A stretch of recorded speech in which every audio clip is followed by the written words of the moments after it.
జై శ్రీరామ్. నమస్కారం అండి.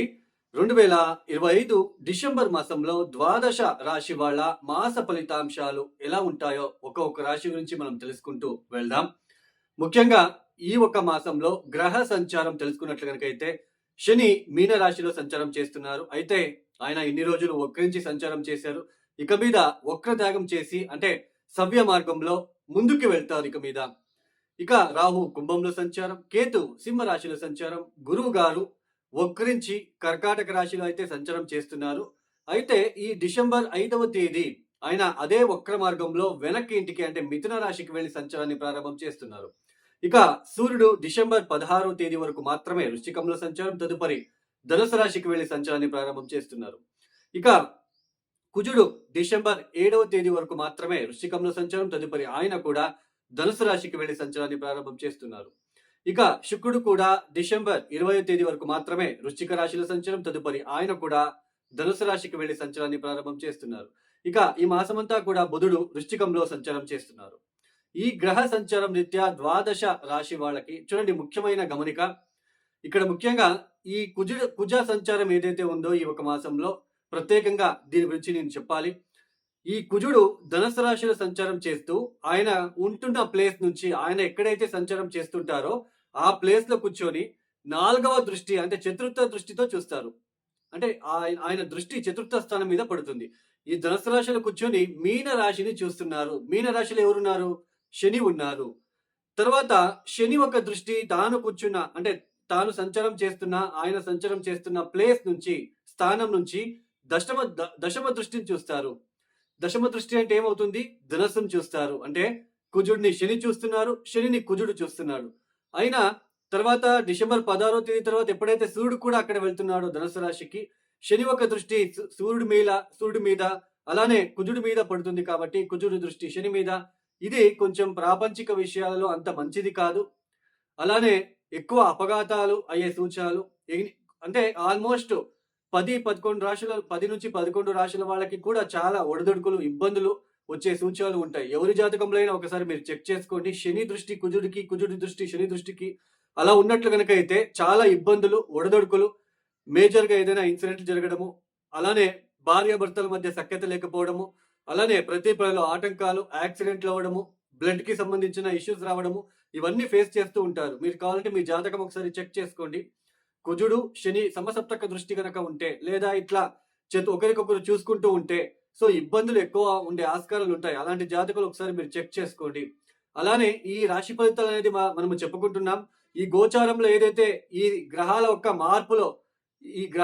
మార్పుల వలన ఫలానా రాశి వాళ్ళకి ఇలాంటి ఫలితాలు ఉంటాయని మాత్రమే చెప్పుకుంటున్నాం. ఎవరి ఇండివిజువల్ జాతకం కూడా చెప్పుకోవట్లేదు. ఒక రాశిలో లక్షల మంది ఉంటారు. ఓన్లీ రాశి నక్షత్రం అని మనము అనుకుంటూ ఉంటాం తప్ప మన జాతకం చాలా ఇంపార్టెంట్. మన ఆరోస్కోప్ చార్ట్ చాలా ఇంపార్టెంట్. అక్కడ మనకి బాగా ఉంటే మనం పుట్టిన సమయము, మన డేట్ ఆఫ్ బర్త్ కరెక్ట్ గా ఆ టైంలో మనం ఎప్పుడైతే భూమి మీదకి వచ్చి పడ్డామో ఆ సమయంలో ఏర్పడే గ్రహస్థితులు గనక బాగా ఉంటే మన జీవిత కాలం కూడా బాగానే ఉంటుంది అని అర్థం. అలానే ఇది గోచారం మాత్రమే.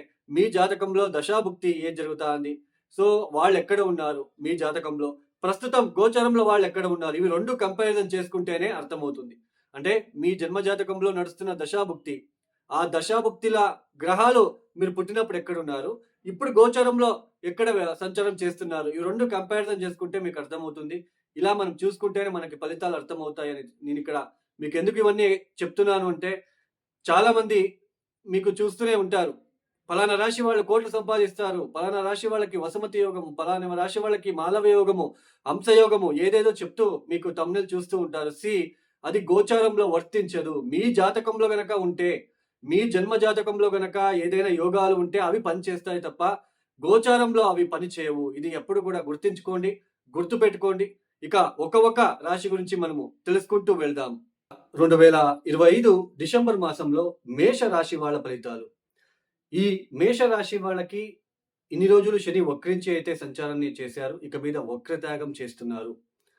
ఏనాటి శని 12వ స్థానంలో శని జరుగుతుంది కాబట్టి ఈ 12వ స్థానంలో శని వచ్చినప్పుడు కాస్త హిడెన్ ఎనిమీస్ అంటే రహస్య శత్రువులు, మీరు ఉద్యోగం చేసే చోట రహస్య శత్రువులు ఉండడము, ఆరోగ్యం విషయంలో ఇబ్బందులు లాంటిది, అలానే ఎక్కువ లేజినెస్‌గా ఫీల్ అవ్వడం లాంటిది, అలానే ముఖ్యంగా చెడు కలలు కావచ్చు, నిద్రాహీనత, నిద్రాభంగము, అపవాదం లాంటిది రావడము, అలానే నైబర్స్‌తో కూడా కాస్త ఇబ్బందులు వచ్చే సూచనలు, కుటుంబ విషయాల్లో కూడా కాస్త ఇబ్బందిగా ఉండే ఆస్కారాలు, ఇలాంటివన్నీ మనము ఫేస్ చేయక తప్పదు.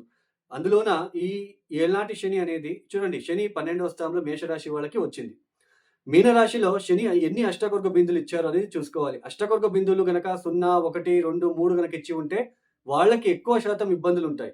అదే 4, 5, 6 అష్టకొర్గ బిందువులు ఇచ్చి ఉంటే కాస్త రిలీఫ్ ఉంటుంది అని అర్థం. ఇది అర్థం చేసుకోండి. అలానే హిడెన్ ఎనిమీస్ పెరగడం లాంటిది, రహస్య శత్రువులండి. మీకు తెలియకుండానే మీతోనే నవ్వుకుంటూ మాట్లాడుతూ మీకు ఇబ్బంది పెట్టేవాళ్ళు ఎక్కువగా ఉంటారు. అలానే ముఖ్యంగా ఈ ఒక మాసంలో ఆర్థిక విషయాలలో అయితే ఎక్కువగా ఇబ్బందులైతే కనిపించవండి. ఎందుకంటే అష్టమ స్థానంలో శుక్రుడి యొక్క సంచారము, బుధుడి యొక్క సంచారం ఉంటుంది కాబట్టి ఆర్థిక విషయాలలో అయితే పెద్దగా డిస్టర్బెన్సెస్ లేదు. కుటుంబ వ్యక్తులతో రాకపోవడము, వాళ్ళతో సంబంధాలు బాగుండడము, ఇవన్నీ కూడా ఉంటాయి. అయితే ఈ ఒక నవమ స్థానంలోనే మీ రాశ్యాధిపతి కుజుడు డిసెంబర్ 6వ తేదీ తర్వాత అక్కడ ధనుసు రాశికి వెళ్ళిపోతాడు. ఆ ధనుసు రాశిలో కూర్చొని కుజుడు శనిని చూడడము, శని కుజుడిని చూడడము, అలానే డిసెంబర్ 16వ తేదీ తర్వాత సూర్యుడు కూడా ఈ ఒక ధనుసు రాశికి వెళ్ళిపోతాడు. పంచమాధిపతి అయిన సూర్యుడు ధనుసు రాశిలో ఉండడం మంచిది నవమస్థానంలో. అయితే ఇక్కడ శని యొక్క దృష్టి కూడా ఉంటుంది కాబట్టి తండ్రి ఆరోగ్యం విషయంలో జాగ్రత్తలు తీసుకోవాలి. పిత్రార్జిత ఆస్తి విషయాలలో కొంచెం ఒత్తిడులు, అన్నదమ్ముల మధ్య కొన్ని ఒత్తిడులు, ఇబ్బందులు వచ్చే సూచనలు. అలానే డిసెంబర్ 16వ తేదీ వరకు మనకి అష్టమ స్థానంలో సూర్యుడి యొక్క సంచారం ఉంటుంది.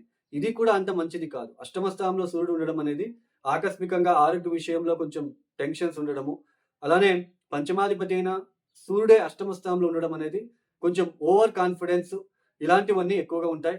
అయితే ఇక్కడ మిత్రక్షేత్రం అవుతుంది. అష్టకొర్గ బిందులు దశాభుక్తి చూసుకుంటే అక్కడ మనకు అర్థమవుతుంది. Sudden gains also possible. ఏదైనా డబ్బు రావాల్సిన అమౌంట్ ఏదైనా ఉన్నట్లయితే ఈ సమయంలో రావడానికి అవకాశాలు కూడా ఉంటాయి. ఎందుకంటే పంచమాధిపతి కాబట్టి అష్టమ స్థానంలో మిత్రక్షేత్రంలో ఉన్నాడు కాబట్టి సో ఆకస్మిక ధన ప్రాప్తి, ధనలాభం కూడా మనము చూడవచ్చు. డిసెంబర్ 16వ తేదీ తర్వాత ఎప్పుడైతే నవమ స్థానంలోకి వెళ్ళిపోతాడో అప్పటి నుంచి మళ్ళీ తండ్రి ఆరోగ్యం విషయంలో, తర్వాత తండ్రి తరపున ఆస్తి విషయంలో, పిత్రార్జిత ఆస్తి విషయంలో చెడు వార్తలు వినడము, మిస్‌కమ్యూనికేషన్ అవ్వడము, మీ కమ్యూనికేషన్ ద్వారా ఇతరులకు ఇబ్బందులు, సోదరుల మధ్య ఇబ్బందులు, ఇలాంటివన్నీ ఫేస్ చేయవలసిన ప్రమేయము. అలానే విద్యార్థులు కూడా చదువుల పట్ల అశ్రద్ధ చూపించడము, ఇలాంటివన్నీ. అలానే సడన్ తీర్థక్షేత్రాల దర్శనం కావచ్చు, లేదా దూర ప్రయాణాలు చేయడానికి కూడా ఆస్కారాలు ఎక్కువగా ఉంటాయి.